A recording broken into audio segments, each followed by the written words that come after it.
Hello and welcome back to my channel. My name is SewRena, and in today's video we're going to be making a shirtwaist dress, actually the one that I'm wearing here today. I'm so excited to share this pattern because it's a dress that I really like. I really adore the skirt on it, and the overall design of the bodice is very simple, so it lends itself well for busy prints. I want to thank everyone who came to the live stream last week.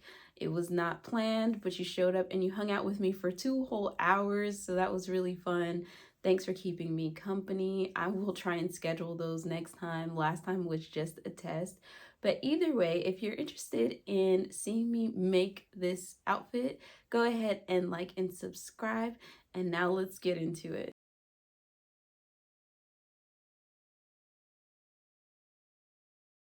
For the fabric, I'm using a quilting cotton. This will be considered a wearable muslin because I would like to make this again in the future, possibly in flannel. This pattern is special because it includes other proportions for tall, short, and medium. And so in order to get the short size, which I will need, I will be folding up to the lines. I will use pins to hold the fabric in proportion while I cut on the fabric. You could cut the pattern itself, but I want to preserve it, so we won't be doing that. Since I'm working with such a full skirt, I wanted to go ahead and get that out of the way so that way I had less fabric laying about. So I am starting with putting in the stay stitching on the center front of the skirt.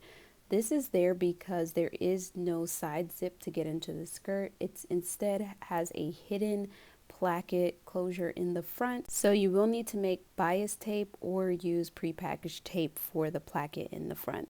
Once the stay stitching is complete, you're going to want to cut down the center, avoiding the stitches that you put in place. Then you sew down your bias tape and move on to the next step, which is sewing up the center back seams, the side seams, and then pleating. I'm using French seams for this process, which I usually do on all of my garments, but especially on shirtwaist dresses because I consider these to be very casual dresses, which means I'm going to be wearing them a lot more than most of them, and I like to put these in the washing machine. So I like really durable and neat seams on the inside. I do end up serging the arm size, and that's because I did not put the sleeves on while the side seams were open. I went ahead and closed them up like the pattern had suggested on this one, and that's because I had to work with the cuff and all that extra. Moving on to the pleats, these are box pleats, so it's really important that you pay attention to the directions. In most of the pleated skirts that I've made so far on this channel, all of my pleats go in one direction, but in this case, because they go in both directions, it's really important for you to mark the direction. So I went in with chalk within the seam allowance and just drew in an arrow with the chalk, which you won't be able to see here because the print is so busy, but I just copy all of the markings that were on the skirt in chalk, and I try and keep everything within the seam allowance, so once I attach it to the bodice, you will no longer see the chalk markings. And of course, I pre-wash my clothing, so I like to get a wear out of it before I put it in the wash again, so I think it's really important for me to try and hide my chalk marks until the first wash. After everything is pinned together, now it's time to go ahead and baste those pleats in so that way everything is easier to work with. And so use lots of pins for this process so it doesn't move. If you don't want to use pins, you can always baste the pleats in by hand. Whatever works for you is what you should do. Moving on to the bodice, it's time to cut this part out. I'm pretty confident with the way that this is going to fit, so I didn't have to do any extra alterations to this pattern. The original owner of this pattern did cut the skirt for short, and I am going to probably have to lengthen it just a little bit because it stops below my knee, and basically I'd need to add a hem to it. And later on, I realized that after I cut, so I did have to use a little bit of the scrap fabric to kind of make extra for the hem because I do like a wide hem on these skirts. Feel like it makes the skirt a little bit more stable. I started out with my rotary tool, but I need to swap out the blade, so I just grabbed my scissors to finish this up because I was having to make too many passes, and a dull blade is a dangerous blade. So I just moved on. I do have spare blades, I just wasn't in the mood to go get them. I cut out the entire pattern as a short except for the sleeves, which I made a medium because I do have really long arms and I usually do have to extend sleeves if I want them to lay properly. Now it's time to put the darts into the pattern, so I'm using my carbon paper for this, and my tracing wheel is a smooth tracing wheel. I feel like the tracing wheels that do the most damage to patterns are the ones that are serrated or the needle tracing wheels. I have a really dull smooth one, and that's what I use. Here I am sewing in the darts, and I went ahead and marked and pinned all of my bodice pieces so that way I can bring them over to the sewing machine and sew them continuously. If you are not already doing this, you absolutely should, because it will save you so much time. I actually was in a time crunch to finish up this dress and get the video out in time, so I definitely had to pull in all of my time-saving tips to get this done in a fast manner. Once all the darts are in, then I move on to sewing up the shoulder seams of the bodice, and then I put on the under collar. This pattern does require you to ease the shoulders, so I always do the longer side against the feed dog so that way it can help me ease it in.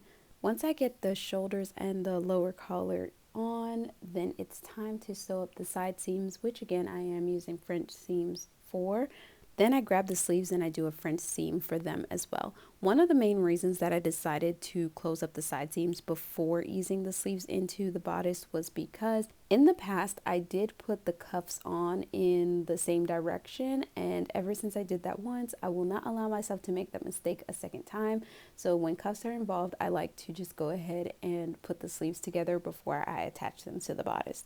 The funny thing is, I made this mistake when I was pregnant, so I definitely blame baby brain. However, I did not notice this mistake until after I had given birth. So I wore this blouse for several months like this, and I still wear it to this day, even though the cuffs are going in the same direction and it's kind of a mess. So now I am adding the cuff to the sleeve, and I like to really work with stuff like this or pieces like this in separates. The instructions had me attach the sleeves after the bodice was already attached to the skirt, and I feel like that's just too much fabric to be tugging and pulling underneath the machine. So if you can work with the sleeves completely separate of the bodice, I would highly recommend that, and especially completing the bodice before attaching it to the skirt. Once the cuff is on, it is time to do the buttonholes, and on this cuff you're going to want to do 2 buttonholes because this is no ordinary cuff. This is a French cuff. So this is the type of cuff that you would put cufflinks on, or in my case you're going to put linked buttons on, which I will show you closer to the end. While my buttonholer was out, I also put in the singular button for the shirt or the blouse part of the dress, and now it's time to ease the sleeves into the bodice. After the sleeves are eased, the bodice is complete and ready to attach to the skirt. I like to work in smaller sections and then combine the skirt and the bodice last. That's not the case for these instructions. I definitely think you should do what works for you. I feel like there's less stretching when you do it in smaller pieces. If you have made it this far in the video and you haven't already, please consider giving this video a like to help push it through the algorithm. Also, if you would like to consume more videos like this, please consider subscribing as well. I'd love to continue to have you.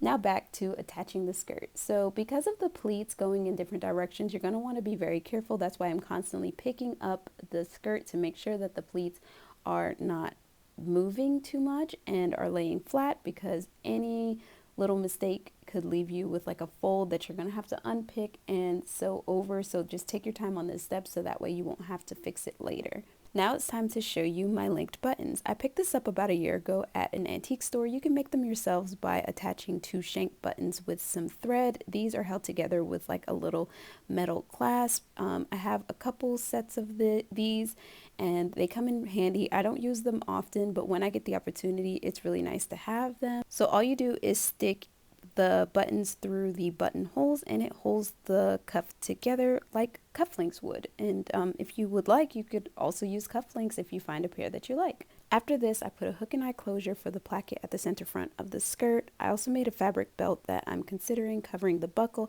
I did make a full-length video on how to cover your own buckle, so I will link that above, and I think it's time to do the reveal. I really like the fit of this shirtwaist, so it's definitely in my top 3 shirtwaist patterns. I do wish I could find a wider belt buckle so that way I could get a more wide belt like the one pictured on the pattern art. I still don't know if I should cover the buckle on this with matching fabric, so you guys will have to let me know in the comment section below what you think. Thank you all for watching this video. Special thanks to my patrons. If you would like to support this channel any further, you can leave me a virtual tip over on Ko-fi or become a bobbin over on Patreon. We would love to have you. But of course, any support is support. So go ahead and like this video if you haven't already, and subscribe to my channel and share it with someone who you think might be interested. I hope you all have a safe and wonderful rest of your day, and I will see you in the next one. Bye.